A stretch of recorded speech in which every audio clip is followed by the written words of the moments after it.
Eyes down for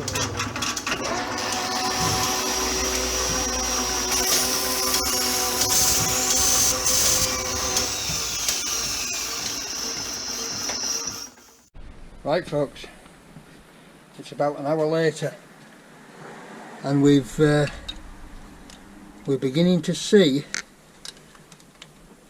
the actual metal of the gearbox. There's still some areas where it's got mud on it, but I think I can get a cloth to those and wipe them all.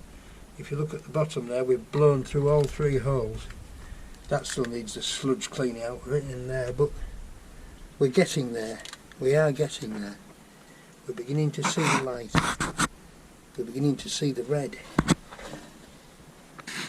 Here we are. We are beginning to see the red. It's wonderful. Right, I wonder if that's a port where it all comes back out again. No, it's just a nasty sludgy bit. I'm going to have to go around now and blow it all with the airline and a cloth and try and get as much out of it as I can. What are we like round here?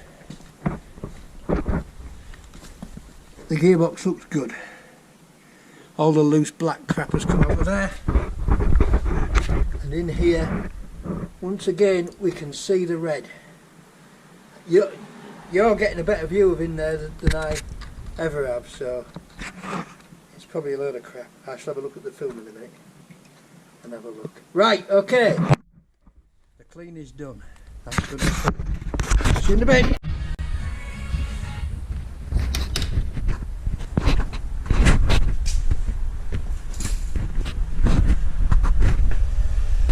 And here we go folks, in readiness for my trip down to Scruton's. I've taken the old oil seal out, which was completely knackered. I've got the new one ready to fit. I need a circlip for inside this casting. So what I've done now is I've welded a nut onto that broken bolt in an attempt to get it out. Let's see if this one works. I'm beginning to lose faith with these jobs. I've got loads of bloody bolts out and sheared off bolts out like this. And then that one came out, and he's an absolute bastard. But never mind, I shall get back to the tractor one later. But I'm just letting this cool now. And so we'll see if we can get that out, and if we can, we're on our way. Okay, bye now. Failed at the first hurdle folks. Perfect weld to the washer, but no penetration whatsoever there. I wonder if that funny plastic smell that came off it when I was welding it was anything to do with it. Anyway, I've obtained another nut, a square one this time. And we'll go and have another weld. Bye now. Look, we have him. Like Calamity Kim said, third time's the charm. The third time's the charm. It's not really, because I didn't get anything like a fix with the first two nuts. I cocked the welding up, but that's got him. And I did heat the casting. I did heat round the casting.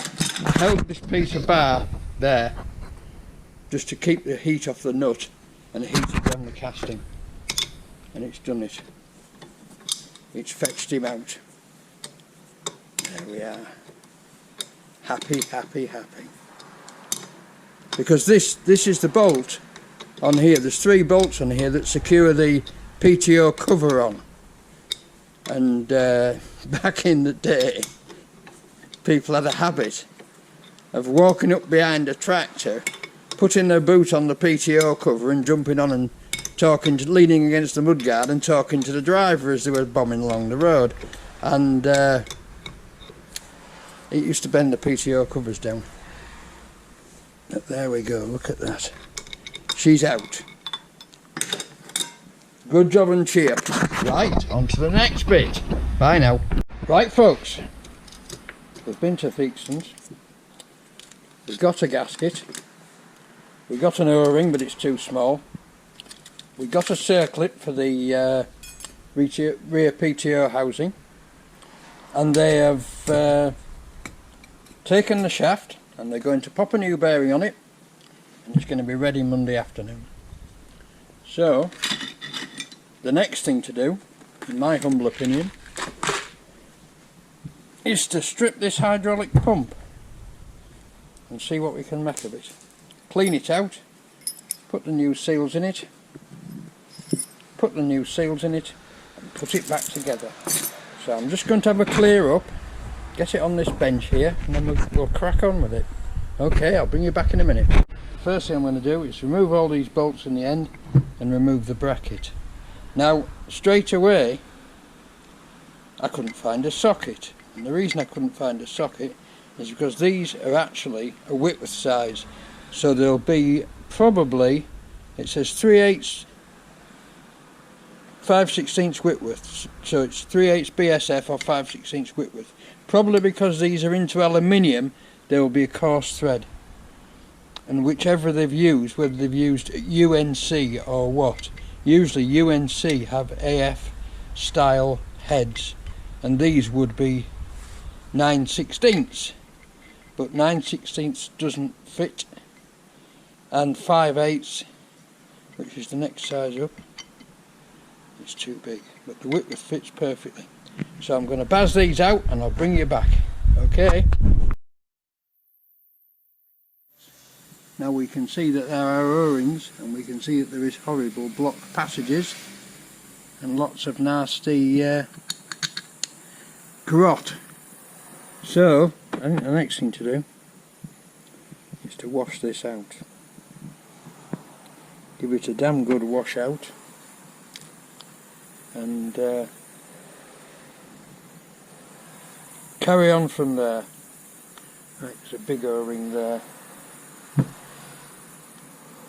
Right, that's what we'll do next. Give it a wash out. Okay. Onward. Bye now. Look what the pump's full of, people. It's our old friend, the black sludge. I wish I hadn't done that now. Never mind. Right. Wash out. I shall wash it out with some kerosene. Bye now.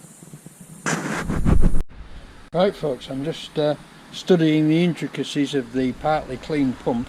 I've got most of the muck off it. It's going to go into some maybe some white spirit or something to get the rest off, but I've just been looking at the intricacies of what they call the relief plate, this here, and then I realised that these two seals, these two bosses with the bearings in, actually push out and the relief plate is behind them. So it's getting a bit late now. What time is it? My watch won't work. Come on, you stupid thing. It's 4:50, 10 to 5, so it's too late to do any more tonight. So what I'm going to do is on Monday I shall be putting this in some solvent, getting it clean, and then removing these two bearings here and replacing all this mechanism here with the new O-rings I've got. So there you go. So that's it for this week, folks. We've gone ahead of pace. We've got covered in crap, we've got clean, we've got covered in crap again, and we've got clean again, and now I'm covered in crap again. So thanks for watching, thanks for subscribing, thanks for sending me all the likes and the comments, and me and the Fordson will see you all on Monday. Bye now.